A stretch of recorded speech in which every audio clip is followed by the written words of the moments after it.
Hey guys, it's Jessie and I am having my first cup of coffee in like 10 days. And I also have Hakuna Matata stuck in my head.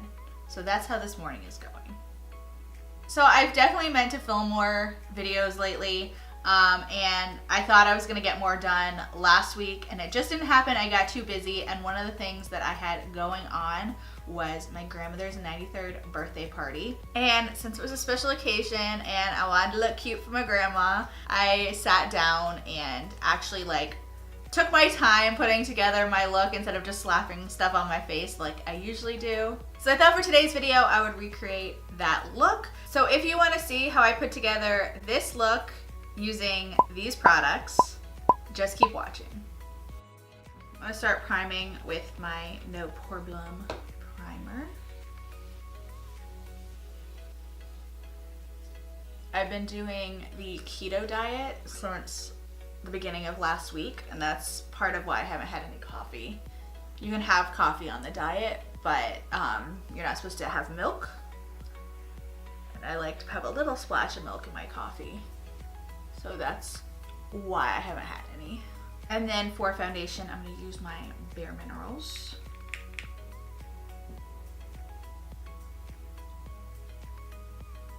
I am super pale. So for my grandmother's birthday, we went to one of her favorite restaurants in Atlanta. And they had set up like a whole little private room for us. I think there was like 14 of us. And my great aunt was there and some of my cousins. And it was nice because I don't always get to see everybody. Even though most of them live in Atlanta, I still just don't see everybody that often. So it was nice to just kind of hang out. I've been pretty good about sticking to my keto diet since last Monday, but I definitely cheated a little bit at the party. Probably the hardest thing for me, on this diet, is that wine is really bad because it obviously has a lot of sugar in it.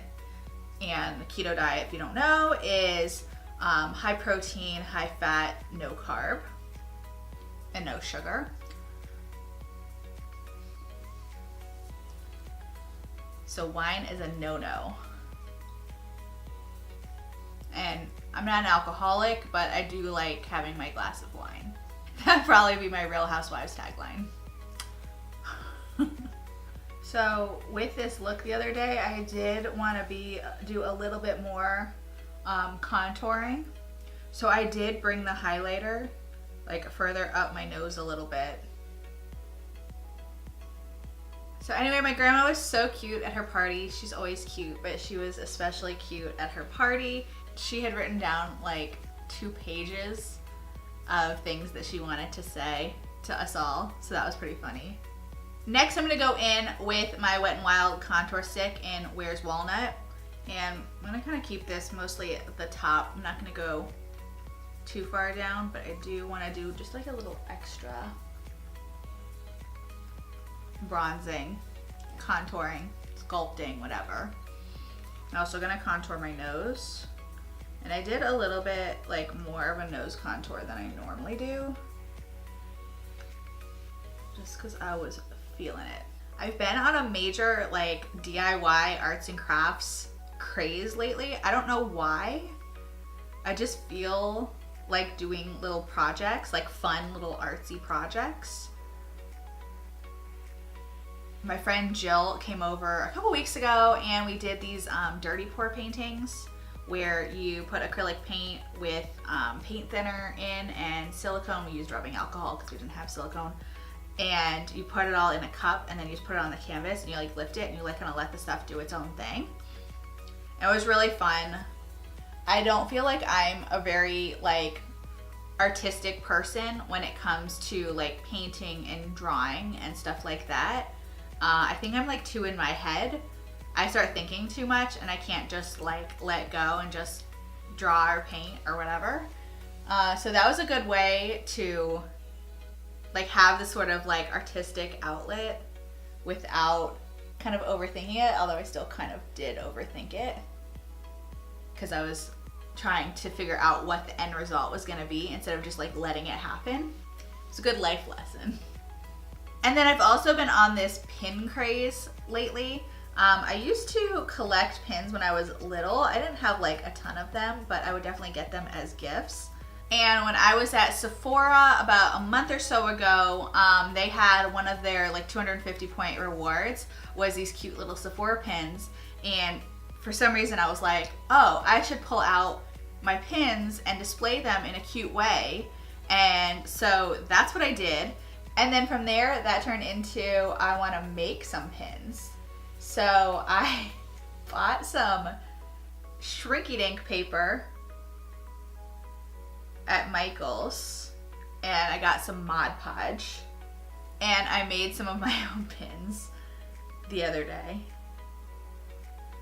I don't know like why I'm on this crafting journey, but I am. I get sucked. I think part of the problem is I get sucked into these YouTube vacuums where I start watching these people doing all these crafty things, and then I want to do them too.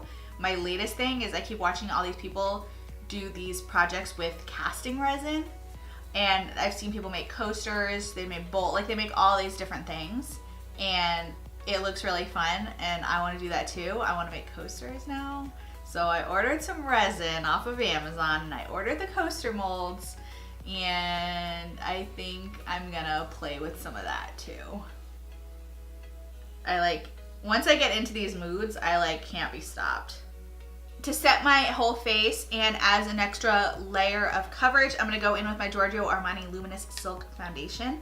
And I'm taking this kind of flat, what is this? It's an e.l.f. powder brush. It's kind of like a flat top kabuki, but it's got kind of like softer, it's not super dense bristles. Actually, they are pretty dense, now that I say that, whatever.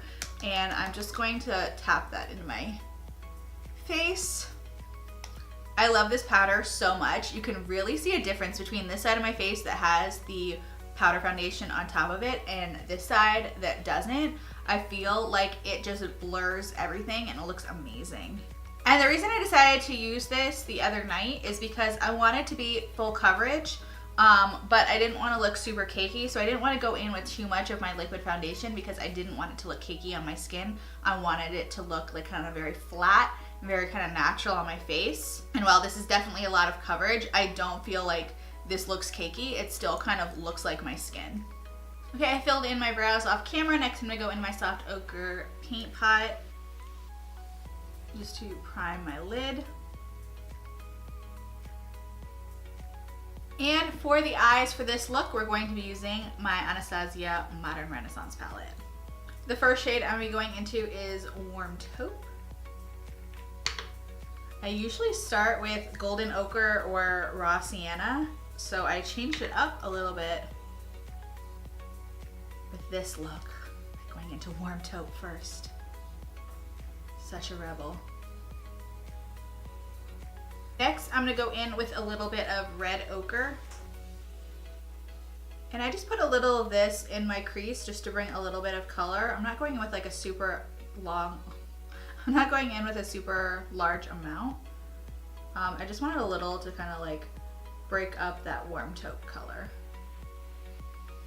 So I actually wanted to make it kind of purpley. So when I combined the red and the taupe, it got a little purpley.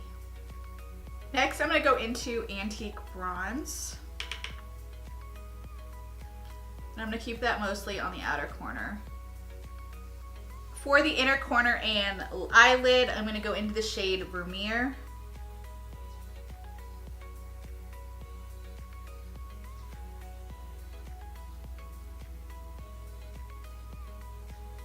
And then I'm gonna take a little bit of Cypress Umber. This is a really pigmented shade. You do not need that much of it. And just put that in the outer corner. And just kind of tap it in just to blend out that line. Then I'm gonna take a big fluffy brush, go back in with a tiny bit of Warm Taupe, and I'm just gonna blend that out. I don't want this looking like too dark. I want this to be like kind of very, I want this to be very like blown out, like very just blended out. And then I'm gonna take a little bit more Vermeer just on my finger. And once again, just like pat it over that line, trying to blend out that line.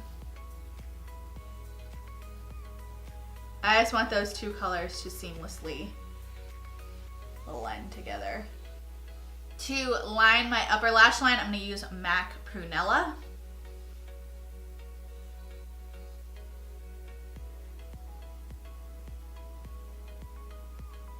I also line my lower waterline with the Prunella eyeliner. I can't show that on camera because it just looks scary. There's no cute way to do that. Next, I'm going to take a little bit more of Warm Taupe and just run that in my lower lash line. For mascara, I'm going to use my Lash Paradise, my favorite. And when I want to get the most lash out of my mascara, I take it, I kind of twirl it, and I go really slowly and just stretch up. I feel like doing that makes the mascara really get into your lash fibers and give them the maximum look. To contour, I went in with a combination of products. First, I went in with the MAC Studio Careblend Pressed Powder in the shade Dark Deep. And all the contouring, I am concentrating at the very top of my cheekbone. I'm not bringing it down really past like the end of my eyebrow. The other day when I did this look, I did that step and then I wasn't completely in love with how that was looking. So I picked up my Anastasia Powder Contour Kit. And first I went into this shade. Basically just repeating the same thing.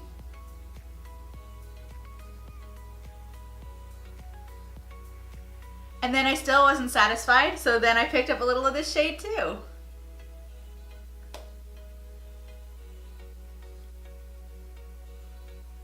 To give my nose even more of a contour, I'm going to take a little bit more powder and put it up the sides of my nose. Snatch that nose. While that's baking, I'm going to go in with my MAC Warm Soul blush. So the other night, of course, I was feeling super extra, so I went in with two highlighters. The first, of course, being my Anastasia Amrezy. Since it is a little bit more of a gold tone, and this look was kind of pinky purple, I don't want to go in with too much of this, but I do want to put it on kind of like those natural sunspots on my face, so the top of my cheek is perfect. And next, of course, I'm going to go into my Makeup Revolution Goddess of Faith highlighter on top of that. I'm going to bring that a little further down. I feel like this was the perfect complement to this eye look. It's actually like pretty similar, maybe not. In my mind, it was kind of similar to that Vermeer shade, but maybe I'm losing it. Those two highlighters have made me obsessed with highlighter. It's crazy. I like to go back in with my bronzer brush with no extra product on it and kind of just blend out a little bit. I feel like that makes the, I feel like I say that all the time.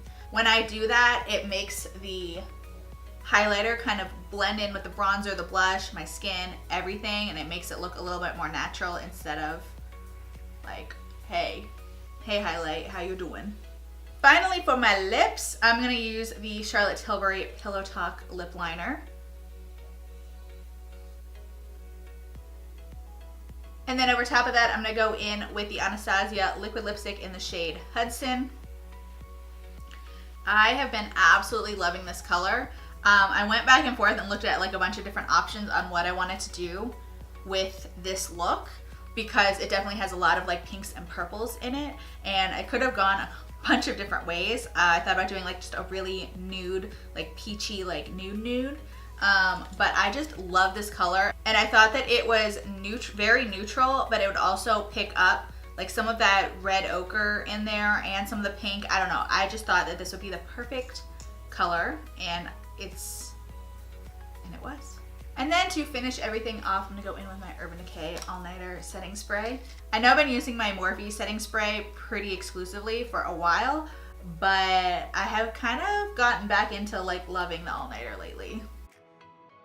Okay, and here's the finished look. This is the top I wore the other night. It's from Dress Up. I love it. It's a cold shoulder kind of like sweatshirt. I don't know. I love this shirt. Anyway, I hope you guys enjoyed this video. If you did, please be sure to give it a thumbs up. Subscribe to my channel. Thank you so much for watching, and I'll see you in my next video.